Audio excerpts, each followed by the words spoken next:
Okay, thank you, Board Member Earl. Okay, Carl MP, Finance Director for the Utah Schools for the Deaf and Blind. If you'd like to move forward, we'll go ahead and do the monthly budget report. Great. Good morning, Madam Vice Chair and board members. The financials that we're presenting today for the 11 months ended May 31st. Our revenues and transfers totaled $35.4 million.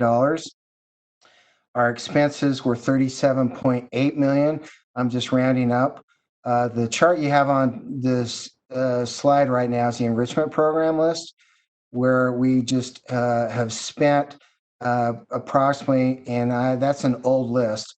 We've spent $800,000 currently of our enrichment program. So if you go to the next slide,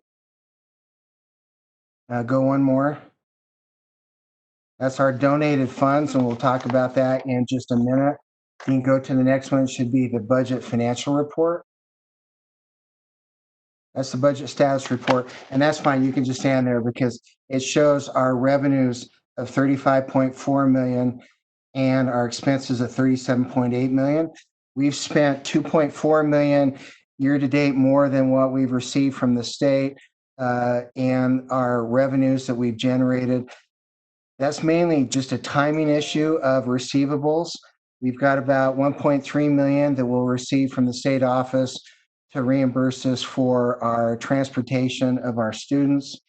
We have about $650,000 that we loaned to the state that they repaid back on July 1 that we've received already. And we've got about $300,000 coming from school districts for services that we provide that they reimburse us for. So we anticipate ending the year with more transfers and revenues than we do expenses. Number of students that we served are 1,680. Our land grant enrichment fund balance is $1.2 million, and our donated fund balance is $1.186 million.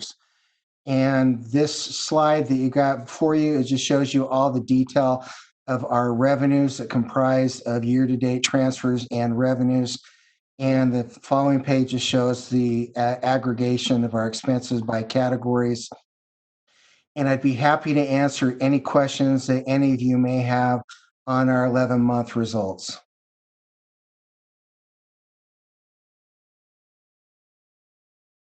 Board Member Belknap.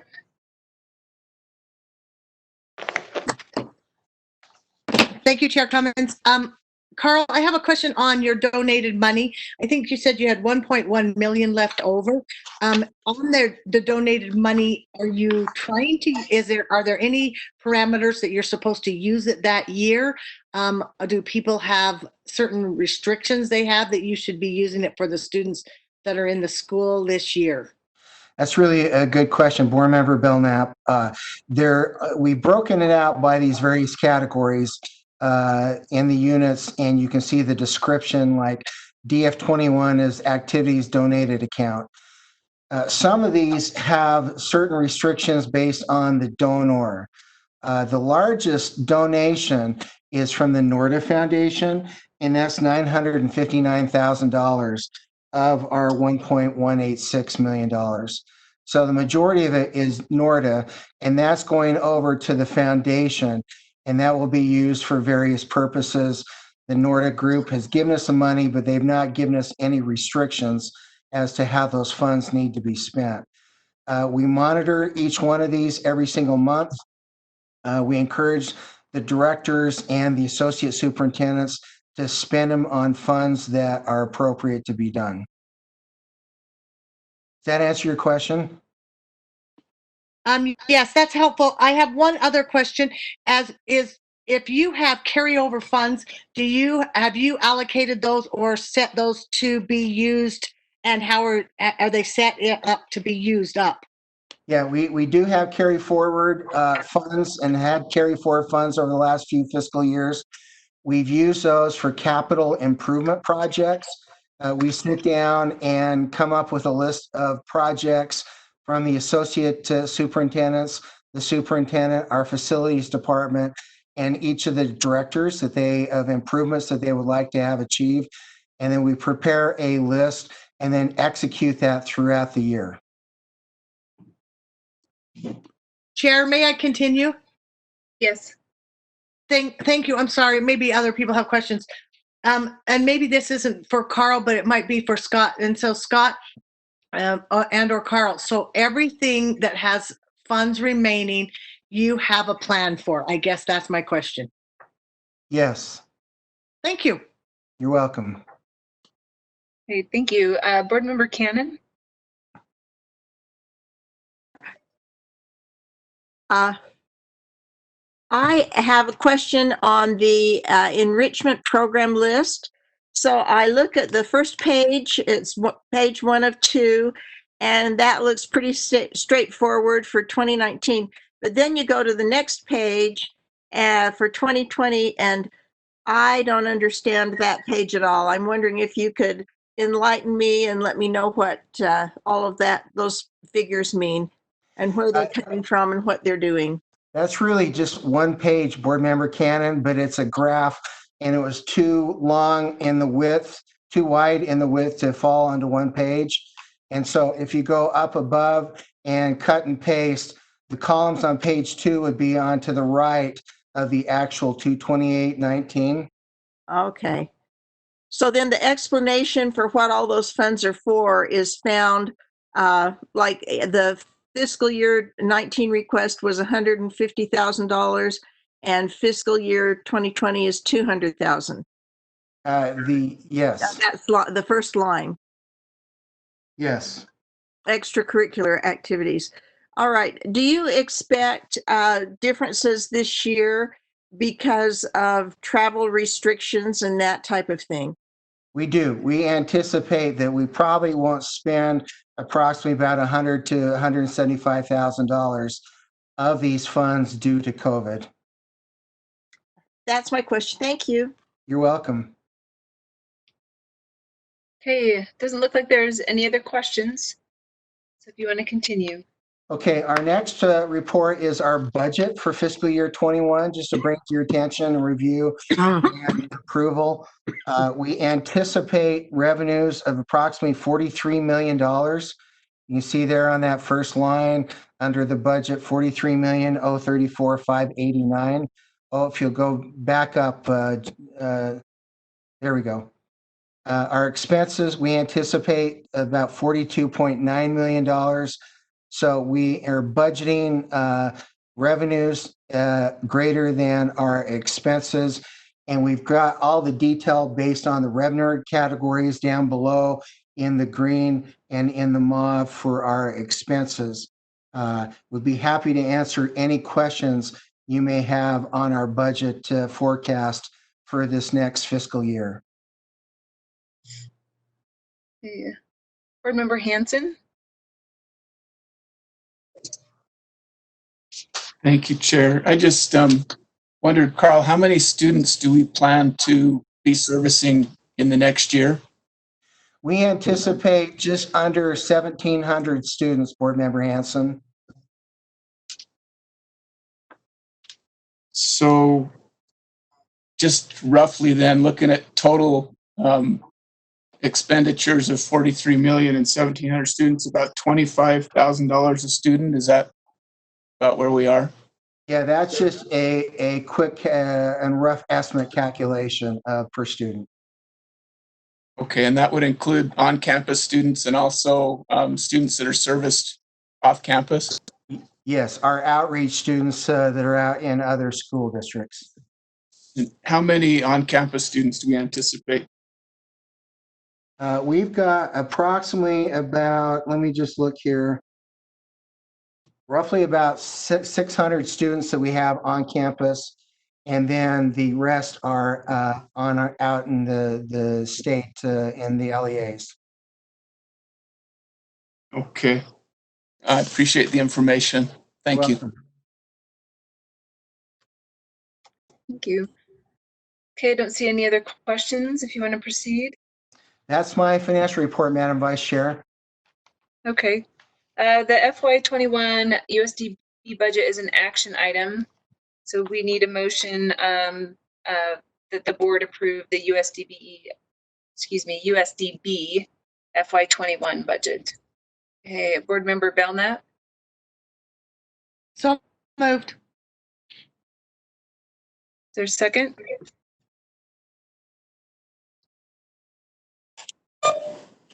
I'll second. Okay. Thank you, Board Member Thorpe. The motion before us is to approve the USDB FY21 budget. Is there any discussion to that motion?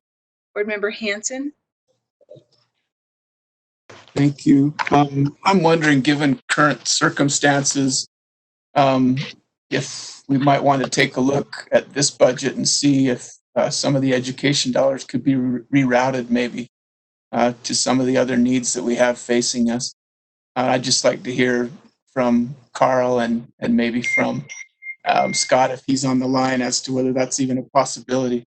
I see expenditures going up actually for USDB in the next year. And given the current climate, I'm wondering if that's the best use of funds. Let me just address the overall, our biggest line item expense obviously is our teachers in education.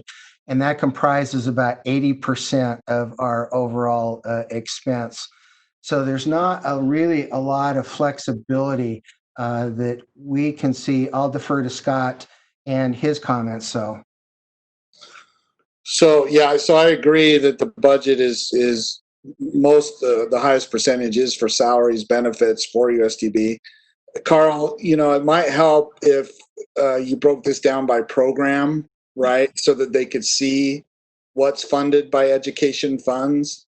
I don't think we need to I think the board could still approve the budget, but like next month you could come back and break it down by program to show what funding sources are out there. So board members like Board Member Hanson can see where the education funds are going. Does that make sense? It does. And we would be happy to prepare that for next month.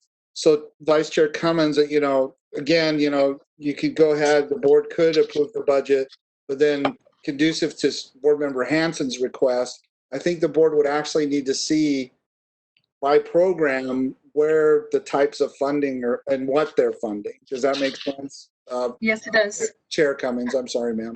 Oh, you're fine. Yeah, that would, we'll move forward with that. And But may I check with Board Member Hanson and see if he's okay with that, as if you give USDB, the chance to come back and show you by program what's funding those programs, what type of revenue, sir? I would appreciate that. And you've addressed my question. I don't know what kind of flexibility we have with funding, and I think that will help us to see where there might be some flexibility. So yes, I would certainly support that. Thank you. Right. Carl does a good job. He'll break it out and show you what the unrestricted funding is and by program. So, and what can't be moved by line item. He can work with Deborah on that as well, sir. okay, so seeing no further discussion, the motion before us is to approve the USDB FY21 budget. Please vote.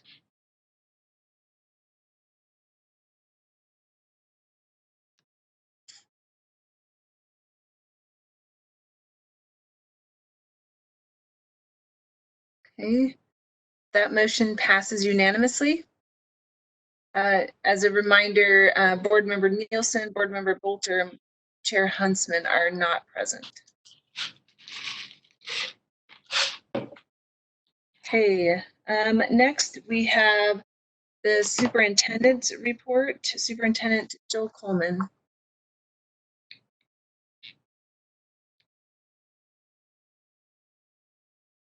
Thank you. Can you hear me? Yes, thank you. Good.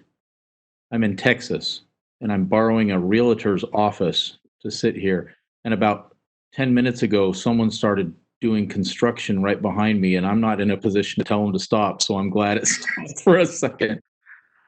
All right. Board members, it's good to be with you today. My superintendent's report today contains essentially two large items. One is a follow-up on the budget, which we just discussed. The second is a short discussion on our reopening plan. Most of the last month we have spent budgeting and rebudgeting and changing, working quite closely with the LFAs, as you all have as well, with budget changes. And really that went right up to the beginning of the fiscal year.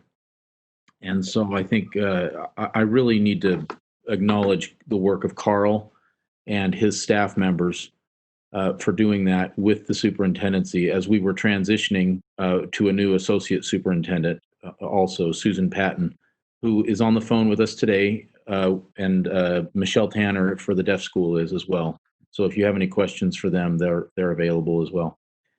But as far as the budget goes, the impact of all of the legislative funding on our budget was minimal, fortunately, but we will be receiving some fewer funds than what we need to serve the kids, or what I guess I should say, what we had budgeted to serve the kids earlier. We will still fulfill their needs in different areas, and we've just had to make adjustments. We're going to continue our soft freeze on hiring to take advantage of any salary savings there, and to try to avoid any impacts on our personnel. And I think to this point, we have been able to do that despite the reduction in funds.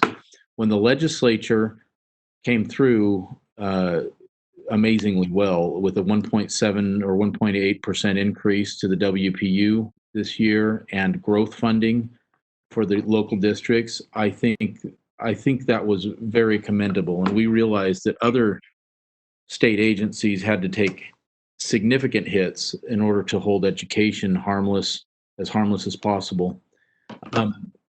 For USDB, however, we will not be the recipients of any of that increased funding. We don't have any funding from the WPU increases or from growth increases. And so our educators this year will not get a pay increase. And USDB educators are already lagged behind the other districts for a year because the formula by which they receive increases is based on a weighted annual salary adjustment from all the other districts in the state. And that's in state code. And so I brought that to the attention of members of the Appropriations Committee and so forth. But by the time they understood that, it was just a little too late. Regardless, I think we're going to be able to plug the gaps. We've been intensely kind of working in our superintendency, and we're going to be able to do that with some of the one-time money that was given back to us when the state took it early in the year and then just gave it back to us July 1st. And also we are going to be charging for some services to the large districts that previously were grandfathered and we were not charging them for. Specifically, that's orientation and mobility services for districts who have students who are blind or visually impaired. And so, so far, the word back from those districts has been supportive. They are still interested in using our services, and they realize they'll be paying for those at the same rate that they pay for all the other services. So far, so good on that. Just wanted you to know, though, that we had about a $1.6 million shortfall, and we've found ways to adapt, at least for this year. And we understand that next year might be even worse, depending on the economy. But we'll just keep our fingers crossed, and we're not going to worry about that prematurely. And hopefully, we can get back to a point where at least our educators will have an increase funded by the legislature.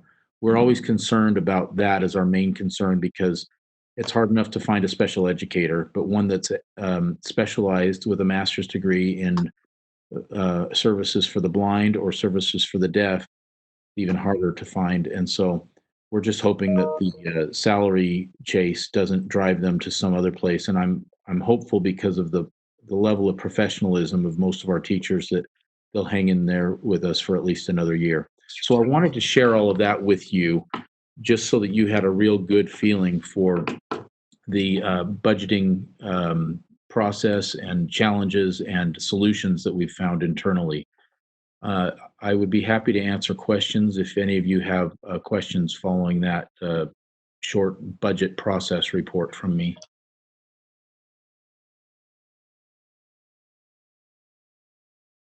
I don't see any hands raised, so. Oh, Great. hold on. Board Member Belknap.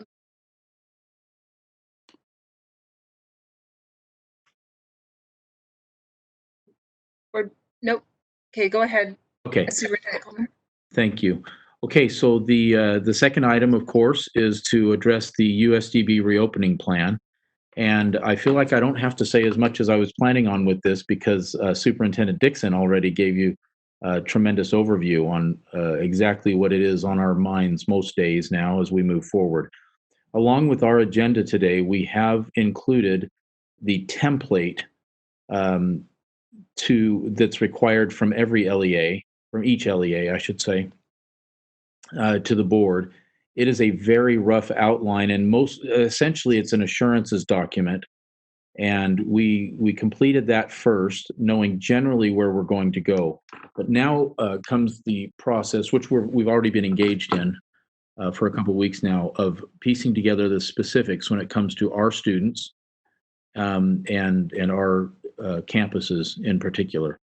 So what we have done is we have sent out a survey to all of the families and to all of the staff members who are associated with each of our campus programs. This is not most of the students that we serve. So as Board Member Hanson requested, we actually, on our campuses and in the school districts, we serve about anywhere from 1,800 to 2,400 students each year. But we also offer other services like audiology and so forth throughout the state everywhere. And so we serve almost 4,000 students each year with smaller things, and we aren't the primary provider of their IEP services, but we might provide specialized services and training for other districts and so forth on that.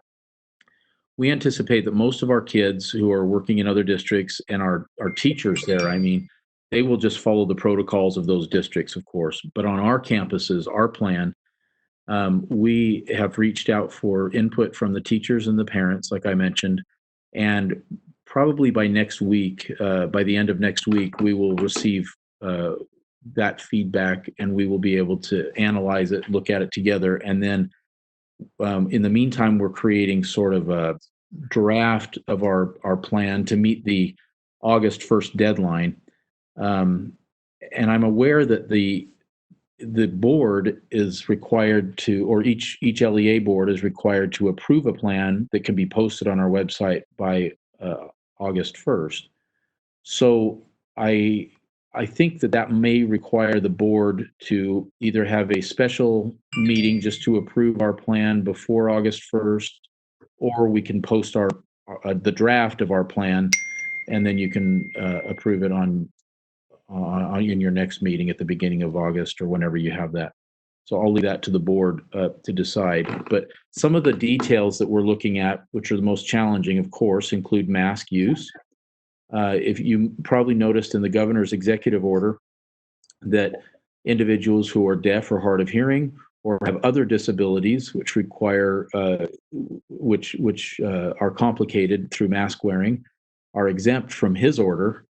And so we are trying to implement mask wearing as much as possible where appropriate, but there will be some places like in the classrooms, because we have only served students with sensory disabilities, that we will have to mitigate the spread with some other controls, which include, things like the cohort or pod approach, where classes are small and stay together. Unfortunately, USDB, we have very small class sizes anyway. So we've got some things working for us, a few things working against us. And those are very delicate conversations where we're going to involve our teachers, our other health care and related server specialists, our parents and families. And we're really looking forward to getting that feedback from them. We have a few things that we think we know where we're going with it, but we don't want to make decisions for sure unless we have the whole community involved with that. We can be smart about it. If you recall, USDB is fortunate that we already had implemented a high level of blended learning, of online, anytime, anywhere learning options. and so we'll continue with all of those efforts, which are very, very helpful, and more to follow on that. So board members, if you have any questions about our reopening plan, I'd be happy to discuss those with you at this time. Hey, just really quick, I just want to interject that, yes, I spoke to Chair Huntsman this morning, and the plan is to move forward with an additional board meeting to approve the plan prior to August 1st. Okay, great. So, Board Member Lear. Thank you, Superintendent Cole. I had a question about your comment about, and I hope I was listening carefully enough, but your comment about concern for face coverings because some of your students rely on lip reading, or they're hearing impaired, various things like that. Couldn't that be addressed with a face shield, a lucite face shield, as opposed to a mask? Yes, we have actually ordered face shields, and we're going to use both of those as much as we can. Sometimes it even differs classroom to classroom, and not just the deaf school as opposed to the blind school.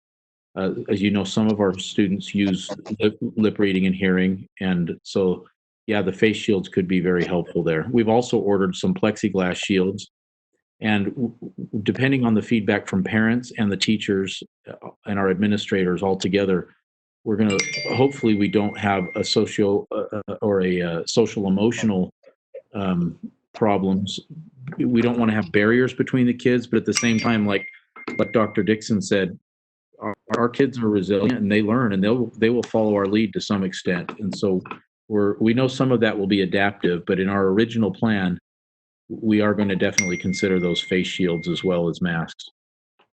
And a follow-up to the chair, vice chair. Brittany, can I follow up? Go ahead. Go ahead. And Superintendent, are the teachers planning to wear masks?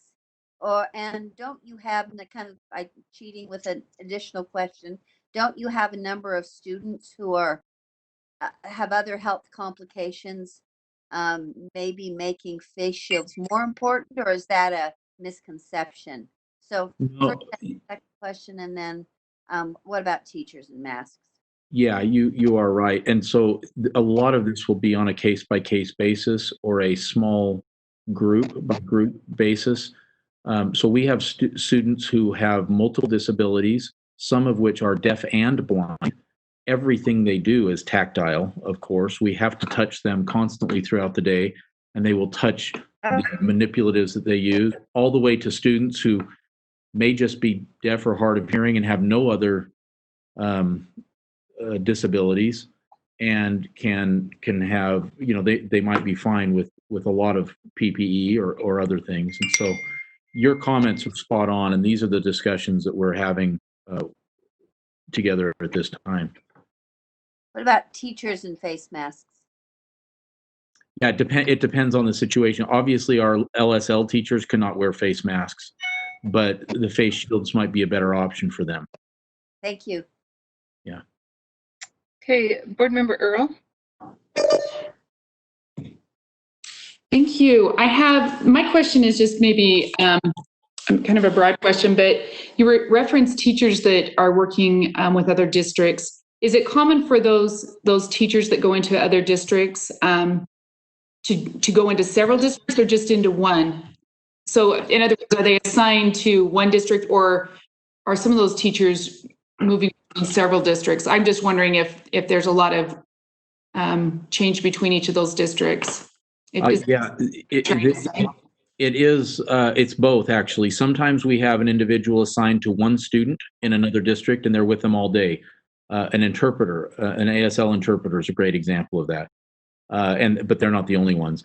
And then there are others who go and do consultation services on contract, and they will go to many, many districts. And if it's in the Wasatch Front area, they can have more on their caseload.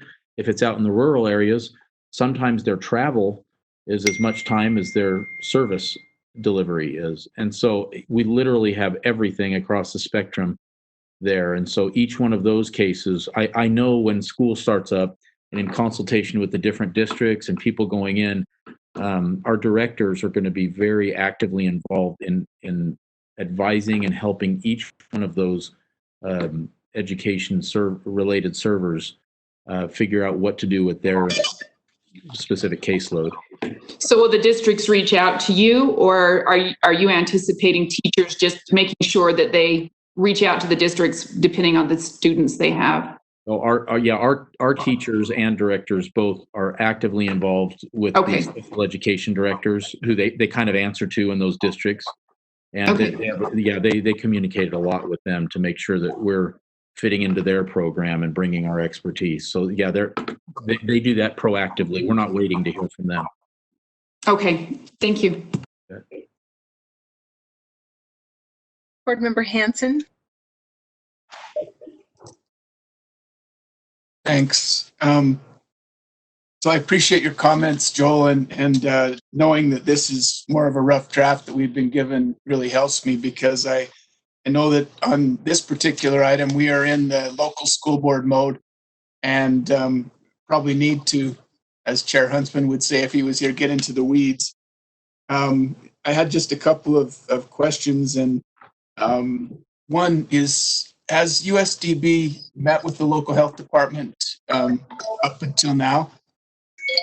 Yeah, we've had many interactions with the local health department at the end of last year, and also as we move forward into this year, we will be consulting with them and sharing our plan with them, actually, to get feedback as well.